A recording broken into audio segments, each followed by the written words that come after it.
श्रीगोपालसहस्रनाम स्तोत्रम्। पार्वत्युवाच कैलासशिखरे रम्ये गौरी पृच्छति शङ्करं ब्रह्माण्डाखिलनाथस्त्वं सृष्टिसंहारकारकः त्वमेव पूज्यसे लोकैर्ब्रह्मविष्णुसुरादिभिः नित्यं पठसि देवेश कस्य स्तोत्रं महेश्वर आश्चर्यमिदमत्यन्तं जायते मम शङ्कर तत्प्राणेश महाप्राज्ञ संशयं छिन्दि शङ्कर। श्रीमहादेव उवाच धन्यासि कृतपुण्यासि पार्वती प्राणवल्लभे रहस्यातिरहस्यञ्च यत् पृच्छसि वरानने स्त्रीस्वभावान् महादेवी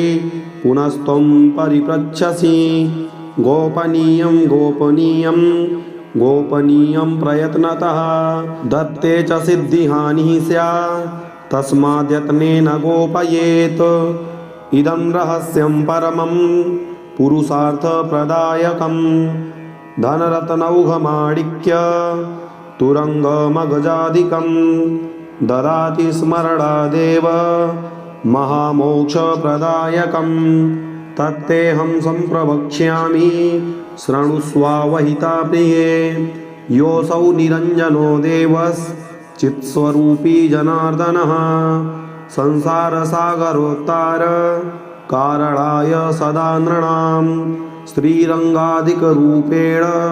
त्रैलोक्यं व्याप्य तिष्ठति। ततो लोका महामूढा विष्णुभक्तिविवर्जिताः निश्चयं नाधिगच्छन्ति पुनर्नारायणो हरिः निरञ्जनो निराकारो भक्तानां प्रीतिकामदः वृन्दावनविहाराय गोपालं रूपमुद्वहन् मुरलीवादनाधारी राधायै प्रीतिमावहन् हंसांसेभ्यः समुन्मील्य पूर्णरूपकलायुतः श्रीकृष्णचन्द्रो भगवान् नन्दगोपवरोद्यतः धरणीरूपिणी माता यशोदानन्ददायिनी द्वाभ्यां प्रयाचितो नाथो देवक्यां वसुदेवतः ब्रह्मणाभ्यर्थितो देवो देवैरपि सुरेश्वरी जातो वन्यां मुकुन्दोऽपि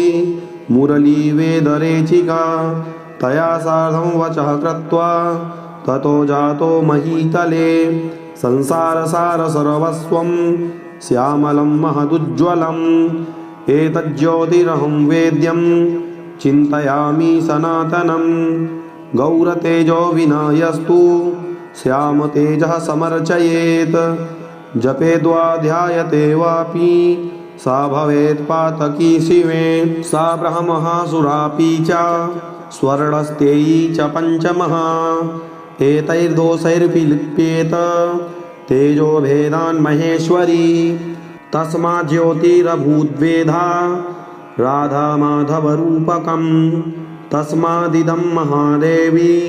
गोपालेनैव भासितं दुर्वाससो मुनेर्मोहे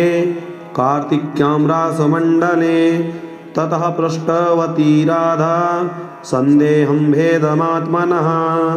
निरञ्जनात् समुत्पन्नं मयाधीतं जगन्मयी श्रीकृष्णेन ततः प्रोक्तं राधायै नारदाय च ततो नारदतः सर्वं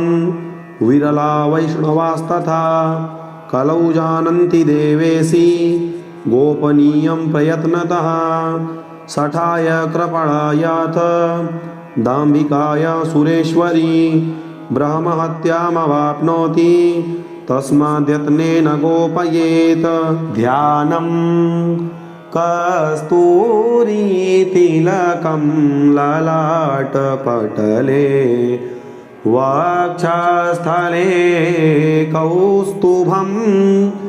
नासाग्रे वरमौक्तिकं करतले वेणुः करे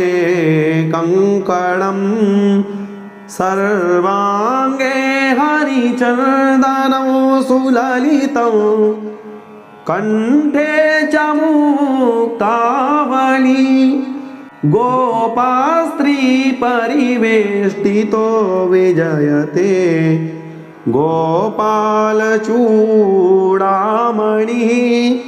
फुल्लेन्दीवरकान्तिमिन्दुवदनं वरहावतंसप्रियं श्रीवात्साङ्कमुदारकौस्तुभधरं पीताम्बरं सुन्दरं गोपीनां नयनोत्पलार्चिततनुं गोपसङ्घाव्रतं गोविन्दं कलवेणुवादनपरं दिव्याङ्गभूषं भजे दिव्याङ्गभूषं भजे। स्तोत्रम्। ॐ क्लीं देवः कामदेवः कामबीजशिरोमणिः श्रीगोपालो महीपालः सर्ववेदाङ्गपारगः धरणीपालको धन्यः पुण्डरीकः सनातनः गोपतिर्भूपतिः शास्ता प्रार्ता विश्वतोमुखः आदिकर्ता महाकर्ता महाकालः प्रतापवान् जगज्जीवो जगद्धाता जगद्भर्ता जगद्वसुः मत्स्यो भीमः कुः भर्ता हर्ता वाराहमूर्तिमान् नारायणो हृषीकेशो गोविन्दो गरुडध्वजः गोकुलेन्द्रो महाचन्द्रः सर्वरीप्रियकारकः कमलामुखलोलाक्षः पुण्डरीकस्वभावः दुर्वासाः कपिलो भौमः सिन्धुसागरसङ्गमः गोविन्दो गोपतिर्गोत्रः कालिन्दी प्रेमपूरकः गोपस्वामी गोकुलेन्द्रो गोवर्धनवरप्रदः नन्दादिगोकुलत्राता दाता दारिद्र्यभञ्जनः सर्वमङ्गलदाता च सर्वकामप्रदायकः आदिकर्ता महीभर्ता सर्वसागरसिन्धुजः गजगामी गजोद्धारी कामी कामकलानिधिः कलङ्करहितश्चन्द्रो बिम्बास्यो बिम्बसत्तमः मालाकारः कृपाकारः कोकिलास्वरभूषणः रामो नीलाम्बरो देवो हलिदुर्दममर्दनः सहस्राक्षपुरीभेत्ता महामारी विनाशनः शिवः शिवतमो भेत्ता बलारातिप्रपूजकः कुमारी वरदायी च वरेण्यो मीनकेतनः नरो नारायणो धीरो राधापतिरुदारधीः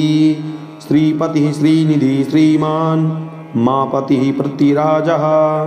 वृन्दापतिः कुलग्रामी धामी ब्रह्म सनातनः रेवतीरमणो रामश्चञ्चलश्चारुलोचनः रामायणशरीरोऽयं रामी रामः श्रियापतिः सर्वरः सर्वरी सर्वः सर्वत्र शुभदायकः राधा राधयितो राधी राधाचित्तप्रमोदकः राधारतिसुखोपेतो राधामोहनतत्परः राधावशीकरो राधा हृदयाम्भोजषट्पदः राधालिङ्गनसम्मोहो राधानर्तनकौतुकः राधासञ्जातसम्प्रीति राधाकामफलप्रदः वृन्दापतिः कोशनिधिः कोकशोकविनाशकः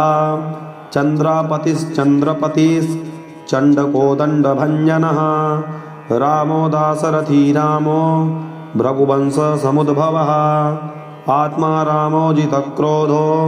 मोहो मोहान्धभञ्जनः वृषभानुर्भवो भावः काश्यपिः गरुडानिधिः कोलाहलो हलिहाली हेलिहलधरप्रियः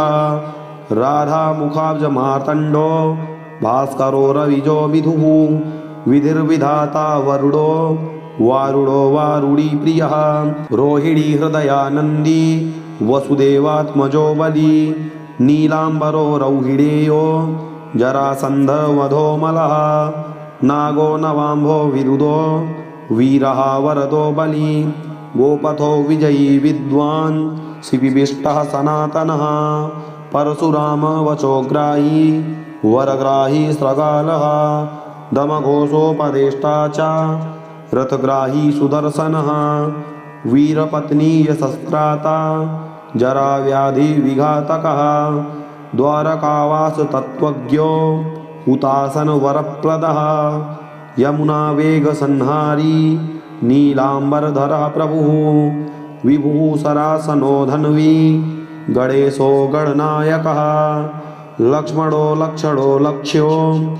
रक्षो वंशविनाशनः वामनो वामनीभूतो वमनो वमनारुहः यशोदानन्दनः कर्ता यमलार्जुनमुक्तिदः उलूखली महामानी दामबद्धा वै समी भक्तानुकारी भगवान् केशवोचलधारकः केशिहा मधुहा मोही वृषासुरविघातकः अघासुरविनाशी च पूतना मोक्षदायकः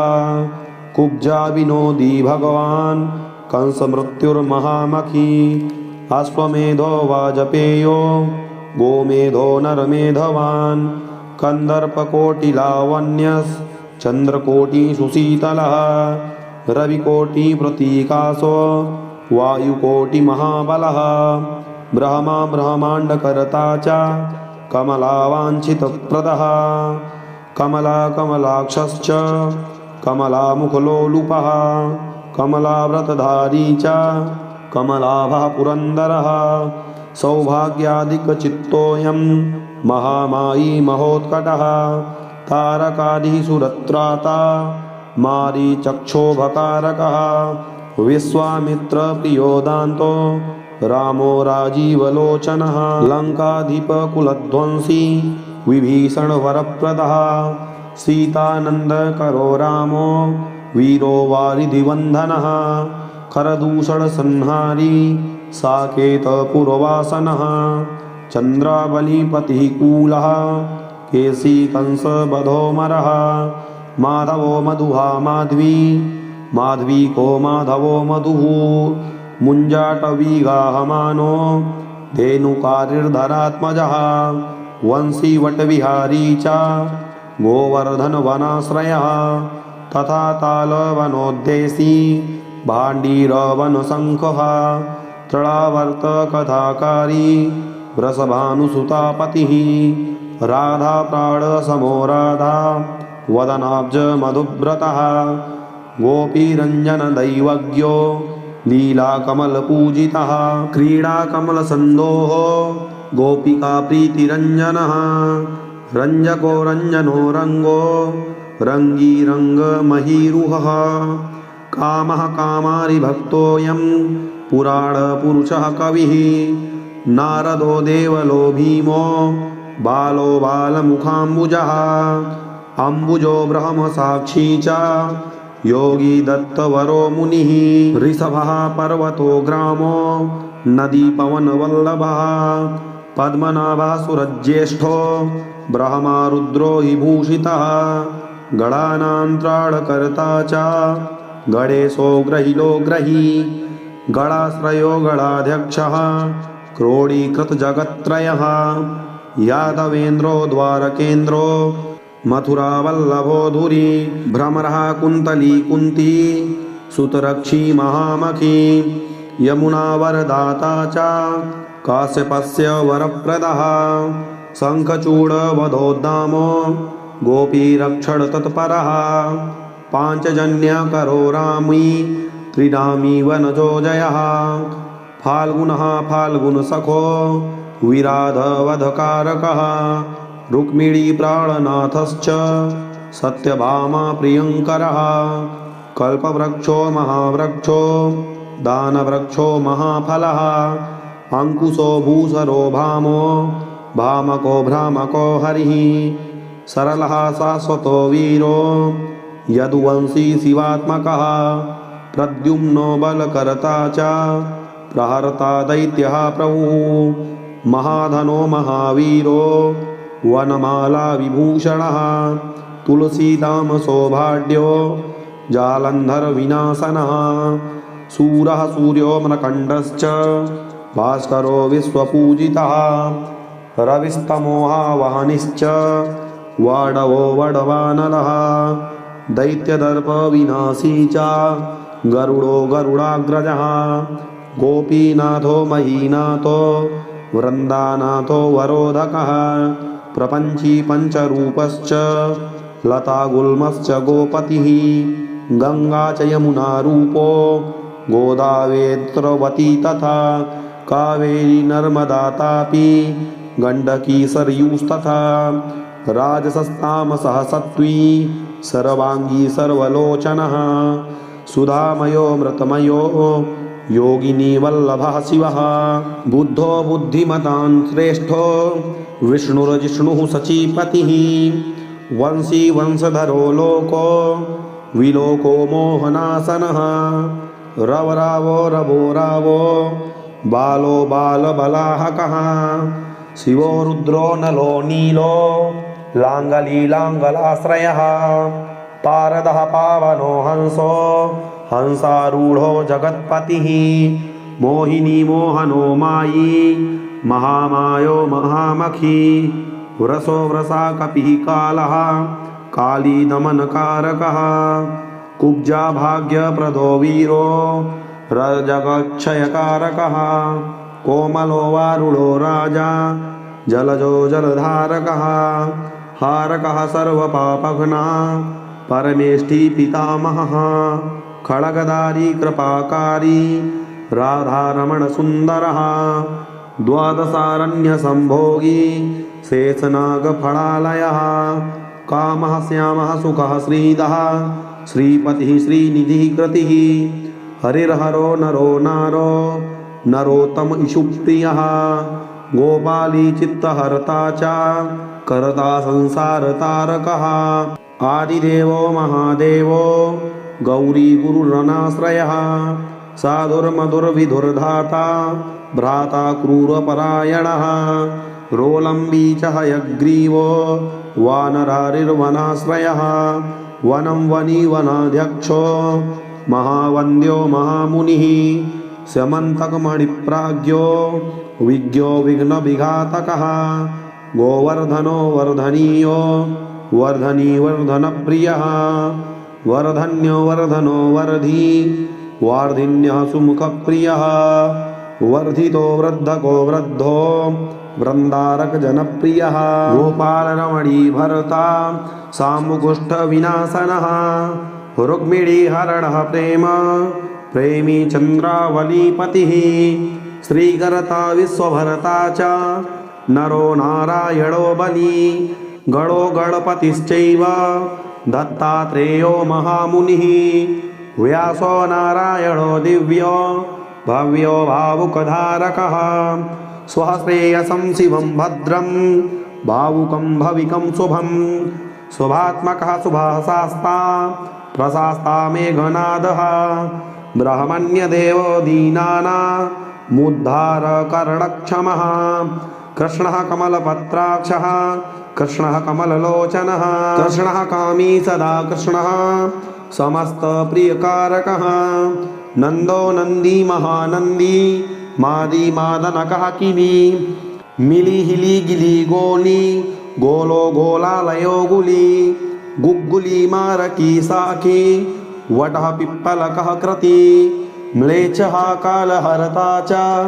यशोदा यश एव च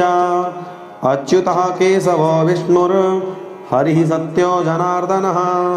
हंसो नारायणो लीलो नीलो भक्तिपरायणः जानकी वल्लभो रामो विरामो विघ्ननाशनः सहस्रांसुरमहाभानुर्वीरबाहुर्महोदधिः समुद्रोद्धीरकूपारः पारावारः सरित्पतिः गोकुलानन्दकारी च प्रतिज्ञा परिपालकः सदा रामः कृपारामो महारामो धनुर्धरः पर्वतः पर्वताकारो गयो गेयो द्विजप्रियः कम्बलास्वतरो रामो रामायण प्रवर्तकः द्यौतिवो दिवसो दिव्यो भव्यो भावि भयापहः पार्वती भाग्यसहितो भ्राता लक्ष्मी विलासवान् विलासी साहसी सर्वी गर्वी गर्वितलोचनः मुरारिर्लोकधर्मज्ञो जीवनो जीवनान्तकः यमो यमारिर्यमनो यामी याम विधायकः वंशुलीपांशुलीपांशुः पाण्डुरर्जुनवल्लभः ललिता चन्द्रिका माली माली मालाम्बुजाश्रयः अम्बुजाक्षो महायक्षो दक्षश्चिन्तामणिः प्रभुः मणिर्दिनमणिश्चैव केदारो बदराश्रयः बदरीवनसम्प्रीतो व्यासः सत्यवतीसुतः अमरारी निहन्ता च सुधा सिन्धुर्विधूदयः चन्द्रोरभिः शिवः शूली चक्री चैव गदाधरः श्रीकर्ता श्रीपति श्रीधः श्रीदेवो देवकीसुतः श्रीपतिः पुण्डरीकाक्षः पद्मनाभो जगत्पतिः वासुदेवो प्रमेयात्मा केशवो गरुडध्वजः नारायणः परं धाम देवदेवो महेश्वरः चक्रपाणिः कलापूर्णो वेदवेद्यो दयानिधिः भगवान् सर्वभूतेषु गोपालः सर्वपालकः अनन्तो निर्गुणोऽनन्तो निर्विकल्पो निरञ्जनः निराधारो निराकारो निराभासो निराश्रयः पुरुषः प्रणवातीतो मुकुन्दः परमेश्वरः क्षणावनिः सार्वभौमो वैकुण्ठो भक्तवत्सलः विष्णुर्दामोदरः कृष्णो माधवो मथुरापतिः देवकी गर्भसम्भूतो यशोदावत्सलो हरिः शिवः सङ्कर्षणः शम्भुर्भूतनाथो दिवस्पतिः अव्ययः सर्वधर्मज्ञो निर्मलो निरुपद्रवः निर्वाणनायको नित्यो नीलजीमूतसन्निभः कलाक्षयश्च सर्वज्ञः कमलारूपतत्परः ऋषिकेशः पीतवासो वसुदेव प्रियात्मजः नन्दगोपकुमारार्यो नवनीतासनः प्रभुः पुराणपुरुषः श्रेष्ठः शङ्खपाणिः सुविक्रमः अनिरुद्धश्चक्ररथः सारङ्गपाणिश्चतुर्भुजः गदाधरः सुरार्तिघ्नो गोविन्दो नन्दकायुधः वृन्दावनचरः सौरिर्वेणुवाद्यविशारदः तृणावर्तान्तको भीमो साहसो बहुविक्रमः सकटासुरसंहारी वकासुरविनाशनः धेनुकासुरसङ्घातः पूतनारिर्निकेसरी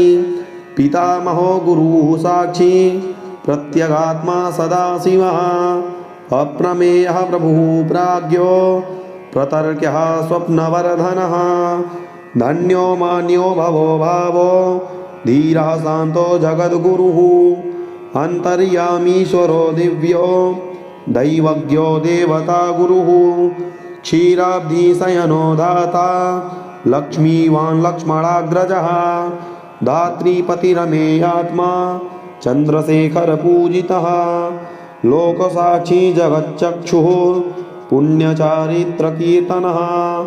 कोटिमन्मथसौन्दर्यो जगन्मोहनविग्रहः मन्दस्मिततमो गोपो गोपिकापरिवेष्टितः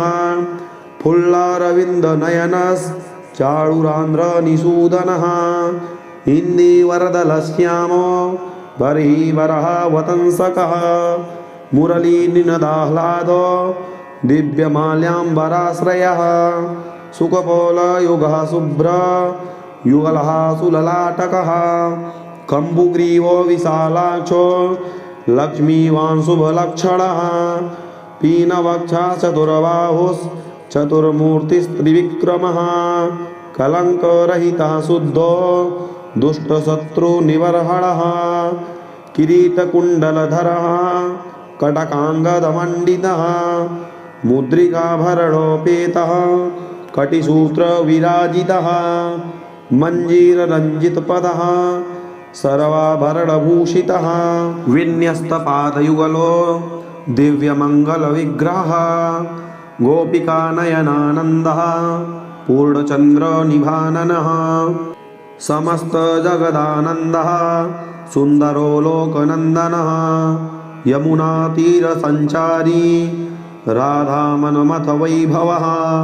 गोपनारीप्रियोदान्तो गोपीवस्त्रापहारकः शृङ्गारमूर्तिः श्रीधामा तारको मूलकारणं सृष्टिसंरक्षणोपायः क्रूरासुरविभञ्जनः नरकासुरहारी च मुरारिर्वैरिमर्दनः आदितेयप्रियो दैत्य भीकरश्चेन्दुशेखरः जरासन्धकुलध्वंसी कंसारातिः सुविक्रमः पुण्यश्लोकः कीर्तनीयो यादवेन्द्रो जगन्नुतः रुक्मिणीरमणः सत्य भामाजाम्बवती प्रियः मित्रविन्दानाग्नजिति लक्ष्मणासमुपासितः सुधाकरकुले जातो नन्तप्रबलविक्रमः सर्वसौभाग्यसम्पन्नो द्वारकायामुपस्थितः भद्रासूर्यसुधानाथो लीलामानुषविग्रहः सहस्रषोडशस्त्रीशो भोगमोक्षैकदायकः वेदान्तवेद्यः संवेद्यो वैद्यब्रह्माण्डनायकः गोवर्धनधरो नाथः सर्वजीवदयापरः मूर्तिमान् सर्वभूतात्मा आर्तत्राणपरायणः सर्वज्ञः सर्वसुलभः सर्वशास्त्रविशारदः षड्गुणैश्वर्यसम्पन्नः पूर्णकामो धुरन्धरः महानुभावः कैवल्यदायको लोकनायकः आदिमध्यान्तरहितः शुद्धसात्विकविग्रहः असमानः समस्तात्मा शरणागतवत्सलः उत्पत्तिस्थितिसंहार कारणं सर्वकारणं गम्भीरः सर्वभावज्ञः सच्चिदानन्दविग्रहः विश्वक्सेनः सत्यसन्धः सत्यवान् सत्यविक्रमः सत्यव्रतः सत्यसंज्ञः सर्वधर्मपरायणः आपन्नार्तिप्रशमनो द्रौपदीमानरक्षकः कन्दर्पजनकः प्राज्ञो जगन्नाटकवैभवः भक्तिवश्यो गुणातीतः सर्वैश्वर्यप्रदायकः दमघोषसुतद्वेषी बाणबाहुविखण्डनः भीष्मभक्तिप्रदो दिव्यः कौरवान्वयनाशनः कौन्तेयप्रियबन्धुश्च पार्थस्यन्दनसारथिः नारसिंहो महावीरः स्तम्भजातो महाबलः प्रह्लादवरदः सत्यो देवपूज्यो भयङ्करः उपेन्द्र इन्द्रवरजो न्वावनो बलिवन्धनः गजेन्द्रवरदः स्वामी सर्वदेव नमस्कृतः शेषपर्यङ्कशयनो वैनतेयरथो जयी अव्याहतबलैश्वर्य सम्पन्नः पूर्णमानसः योगेश्वरेश्वरः साक्षी क्षेत्रज्ञो ज्ञानदायकः योगिहृत्पङ्कजावासो योगमाया समन्वितः नादबिन्दुकलातीतश्चतुरवर्गफलप्रदः सुषुम्णामार्गसञ्चारी देहस्यान्तरसंस्थितः देहेन्द्रियमनः प्राण साक्षी चेतः प्रसादकः सूक्ष्मः सर्वगतो देही ज्ञानदर्पणगोचरः तत्त्वत्रयात्मको व्यक्तः कुण्डलीसमुपाश्रितः ब्रह्मण्यः सर्वधर्मज्ञः शान्तो दान्तो गतक्लमः श्रीनिवासः सदानन्दो विश्वमूर्तिर्महाप्रभुः सहस्रशीरसा पुरुषः सहस्राक्षः सहस्रपात् समस्तभुवनाधारः समस्तप्राणरक्षकः समस्तसर्वभावज्ञो गोपिकाप्राणवल्लभः नित्योत्सवो नित्यसौख्यो नित्यश्रीर्नित्यमङ्गलः व्यूहार्चितो जगन्नाथः श्रीवैकुण्ठपुराधिपः पूर्णानन्दघनीभूतो गोपवेशधरो हरिः कलापकुसुमश्यामः कोमलः शान्तविग्रहः गोपाङ्गनाव्रतो नन्दो वृन्दावनसमाश्रयः वेणुवादरतः श्रेष्ठो देवानां हितकारकः बालक्रीडासमासक्तो नवनीतस्य तस्करः गोपालकामिनीजारस चोरजारशिखामणिः परञ्ज्योतिः पराकाशः परावासः परिस्फुटः अष्टादशाक्षरो मन्त्रो व्यापको लोकपावनः सप्तकोटिमहामन्त्र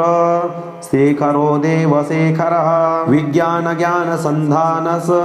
तेजोराशिर्जगत्पतिः भक्तलोकप्रसन्नात्मा भक्तमन्दारविग्रहः भक्तदारिद्र्यदमनो भक्तानां प्रीतिदायकः